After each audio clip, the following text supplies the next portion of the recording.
What's up, everyone? I'm so glad you could join us for another session of our CISSP study group. I'm B-Dubs, and I'm thrilled to see all of you here. Whether you're preparing for the CISSP exam or you just want to expand your security knowledge, you being here means so much, and I can't wait to dive into today's material with you.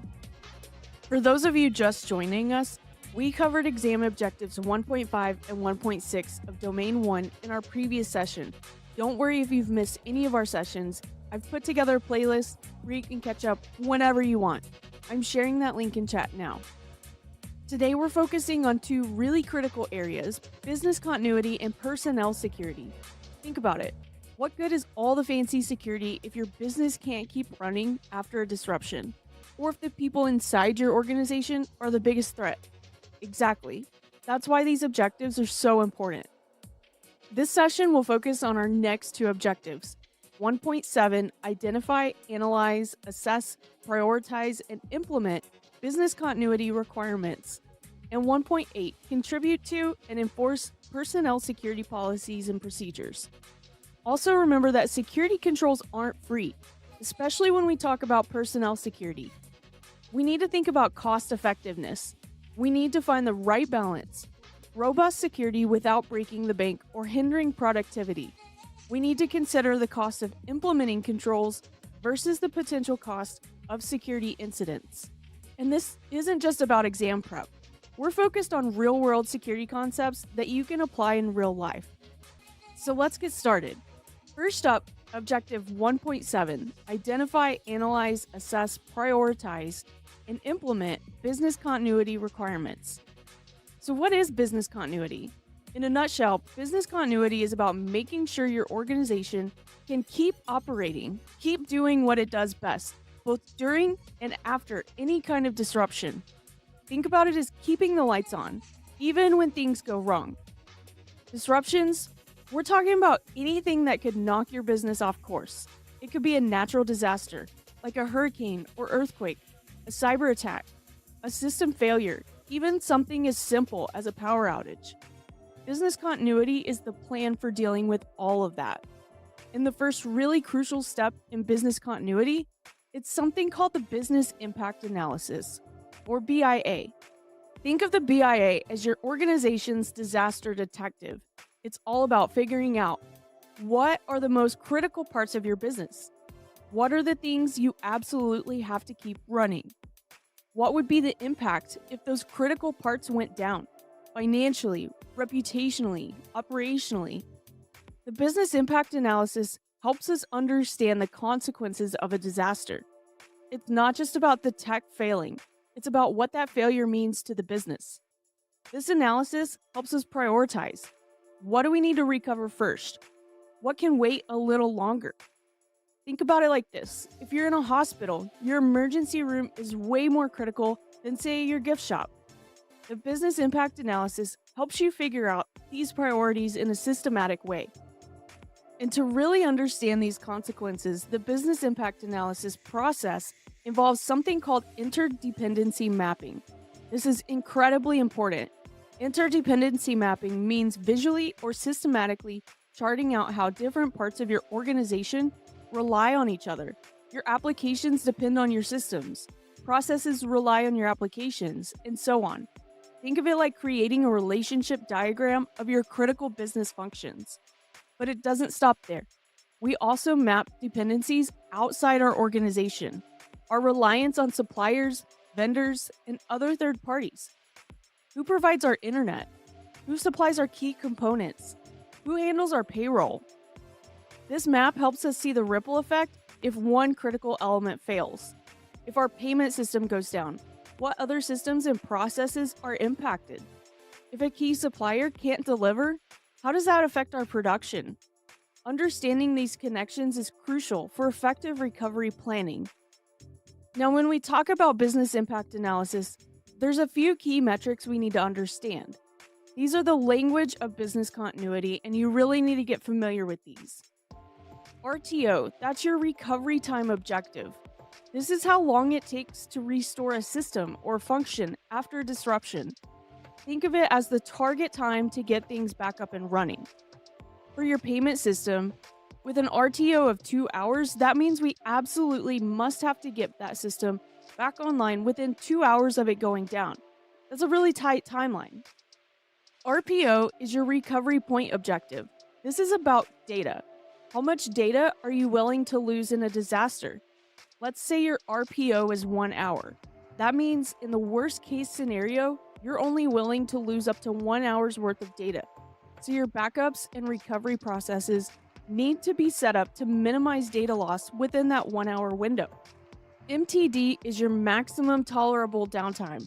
This is the total amount of time a business function can be down before it causes irreversible damage to the business. This is often a business level decision, not just an IT decision. So what's the point where downtime becomes catastrophic? Understanding RTO, RPO, and MTD is critical for setting realistic recovery goals and designing effective BC plans. It's about figuring out how quickly you need to recover, how much data you can afford to lose, and how long you can be down before the business really starts hurting. Now, no business operates in a vacuum. We all rely on other people, other companies, and other services. These are called external dependencies, and they're critical to consider in your business continuity planning. Think about your vendors, your suppliers, your utility companies. What if your internet provider suddenly goes down? What if your main supplier can't deliver your materials? What if there's a power outage from the utility company? These external factors can have a huge impact on your ability to recover and maintain operations. So, as part of your business impact process, and especially within your interdependency mapping, you need to consider these external dependencies. Who do you rely on externally? What happens if they fail? Do you have backup suppliers? Redundant utilities? Understanding these external links is key to building a truly robust business continuity plan. We'll talk more about vendor management and third-party risk in Domain 7, which is where the full business continuity managed process really gets fleshed out. But for now, understand that these external links are vital to consider within Objective 1.7. Now, business continuity isn't just something you wing it on. It's a structured process, and there are generally recognized phases involved. Let's quickly run through the typical business continuity phases. First, you define the scope of your business continuity plan. What parts of the organization are we covering? What are our goals? Who's going to be involved? This is the foundation. We just talked about your business impact analysis. This is where you identify critical systems, asset impacts, define RTOs, RPOs, MTDs, and map those crucial interdependencies we just discussed. This is the heart of business continuity planning. Okay, now you know what's critical and you know the impacts. Now you develop strategies to recover those functions. This might involve setting up backup systems, alternate work locations, recovery procedures, and so on. For a power outage, securing backup generators is a continuity strategy. Finally, we need to get that buy-in from leadership. Your BC plan needs to be approved. Resources need to be allocated, and then you need to implement it. This means putting those recovery strategies into action, documenting your procedures, training your staff, and crucially, testing and exercising the plan regularly. Think of it like a fire drill. You need to practice to make sure everyone knows what to do when a real incident occurs and to identify any weaknesses in your plan. Real-world events, like supply chain disruptions we see in the news, really highlight the importance of this implementation and testing phase. Without consistent testing, you might find that your plan has gaps when you need it the most. So to quickly summarize Objective 1.7, the big takeaway is that business continuity is all about ensuring your organization's resilience and recovery. It's about prioritizing people and critical functions. It's not just about technology. It's about the business continuing to operate. And the business impact analysis, including interdependency mapping, is the cornerstone of all of this. It's the process that gives you the data and understanding you need to build a solid business continuity plan. Remember, implementation and testing are key to making sure that plan is truly effective. Now let's switch gears and talk about Objective 1.8. Objective 1.8 is to contribute to and enforce personnel security policies and procedures. We've talked about external threats and disasters and business continuity. Now let's turn our attention to the threats that can come from inside our organizations, from people, employees, contractors, vendors. Personnel security is all about managing the risk associated with these individuals. Think about it. People have access to your systems, your data, your physical locations. They can make honest mistakes, be negligent, or even be malicious. People are always going to be the weakest link in the organization. Personnel security is about putting policies and procedures in place to minimize these risks. It's about building a culture of security awareness and accountability. And remember, we also need to consider the cost effectiveness of these security measures, finding the right balance between security and practicality. The key to understanding personnel security is to think about it as a life cycle. It's not just about hiring and firing. It's about managing security risk throughout an individual's entire relationship with your organization, from hire to retire and beyond. Here's a quick overview of the key personnel security lifecycle stages. Screening involves the pre-employment background checks and verification before the employee is hired on. Hiring involves reviewing and signing employment agreements, NDAs, and setting expectations. Onboarding, that involves your policy review, initial training, and access provisioning. Transfers manage your role changes and access adjustments. Active employment is ongoing monitoring, training, and handling during employee duress situations. Termination involves access revocation and offboarding procedures. And finally, third-party management is all about maintaining security obligations while managing your third-party relationships. Now let's examine each of these phases in detail. It all starts before you even hire someone. This is screening. This is where you do background checks, verify references, check credentials. Why? Because new personnel represents a risk. You want to make sure you're hiring trustworthy people. Criminal background checks are very common. Verifying employment history, checking for professional licenses, all to mitigate risk from the very start. Once you decide to hire someone, you need employment agreements. These are your legal tools for setting expectations. Think about non-disclosure agreements, your NDAs, acceptable use policies, AUPs, and these are all agreements the employee signs, often during onboarding. Onboarding isn't just paperwork. It's about policy review and agreement before the employee gets access. This is where you set the ground rules for security behavior. Onboarding is more than just HR paperwork. It's critical for security. This is when you review those security policies, acceptable use policies, and other relevant agreements with the new hire. It's also when you handle access provisioning. Crucially, access should be based on least privilege and need to know, meaning give them the minimum access they need to do their job, and only grant access to the information they need to know.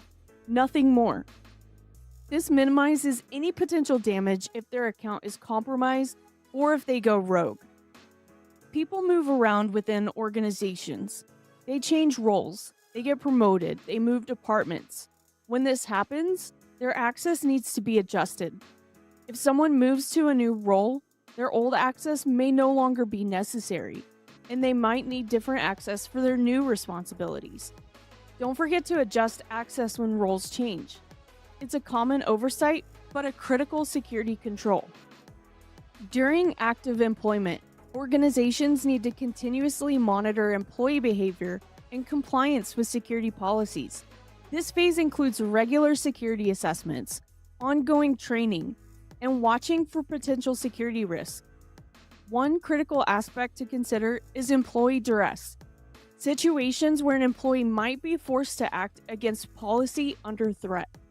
Examples include bank robberies or sophisticated phishing attacks that pressure employees to divulge sensitive information.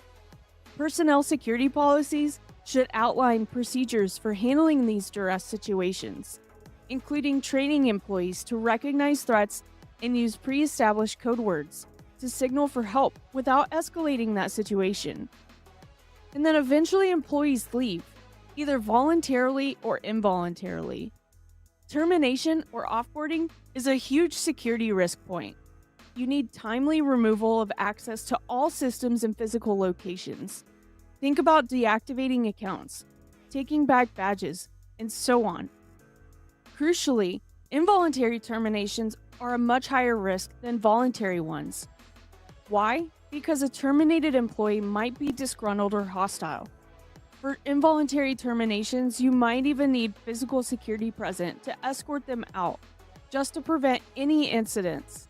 Communicate that termination to relevant parties promptly so everyone knows access needs to be revoked. We see examples in the news fairly regularly of data breaches or insider threats stemming from disgruntled former employees, highlighting just how critical effective offboarding procedures are. Personnel security isn't just for employees. It extends to third parties, contractors, vendors, consultants, anyone who has access to your assets. You need to include security requirements in your contracts, service level agreements, and NDAs with these third parties. Hold them accountable to your security standards, just like you do your own employees. Now let's dig into some specific personnel security controls. Best practices you can implement to strengthen your security posture. Job rotation is a really cool control. It's about rotating your staff, especially in key positions. Why? First, to prevent fraud. If someone is in the same role for years, they might figure out ways to game the system, to commit fraud and cover it up. Job rotation disrupts that. Second, it provides cross-training. If someone is rotated out, someone else learns their job, creating redundancy. Think of a loan officer, for example. Rotating roles breaks up potential fraud schemes and builds organizational resilience. Mandatory vacation. Yes, mandatory vacation. It's not just a perk. It's a security control. Why? To detect fraud.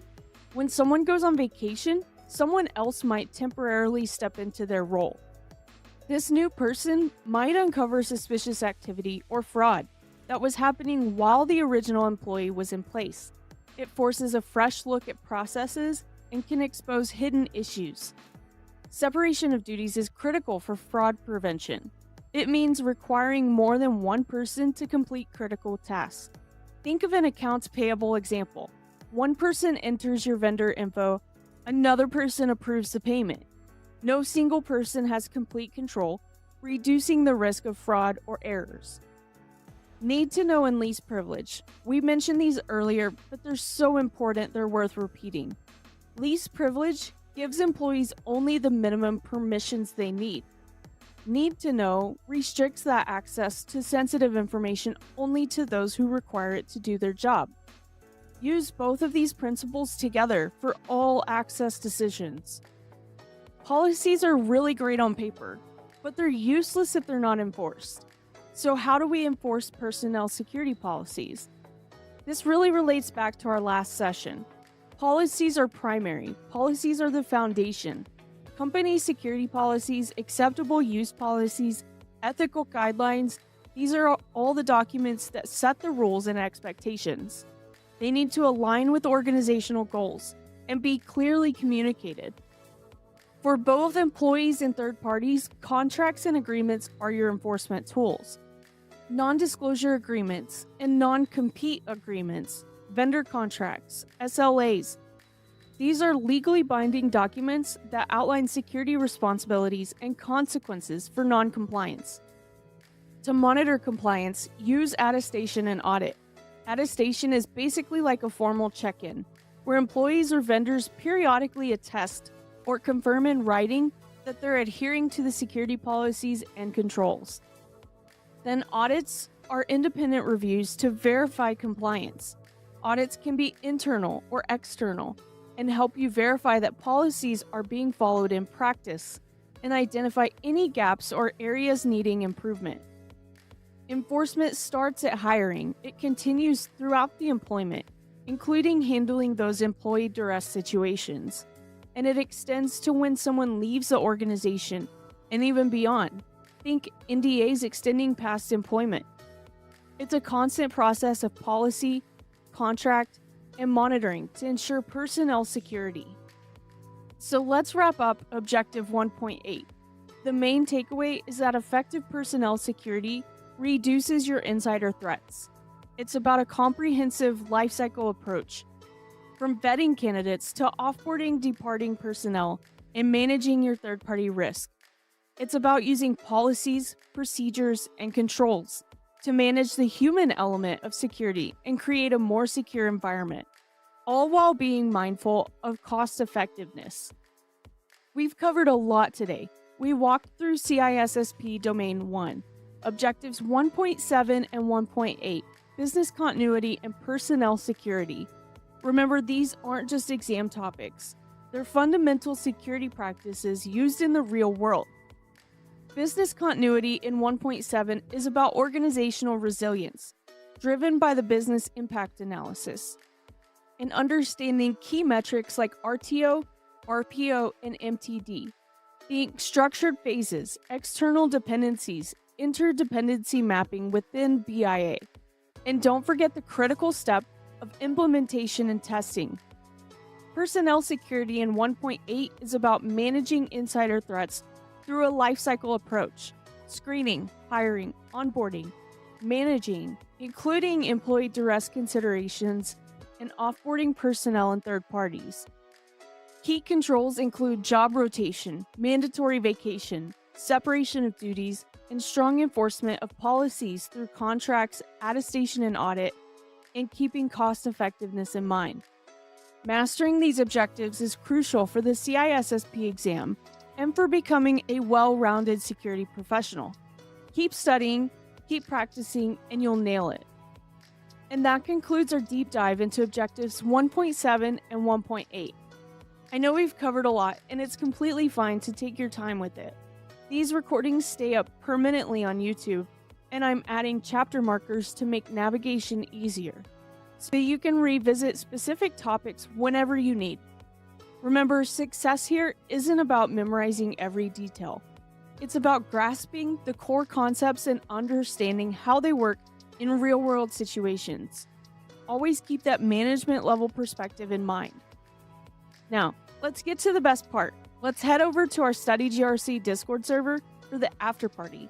We've got a dedicated CISSP voice channel where we can dive into open discussion and tackle any questions you have.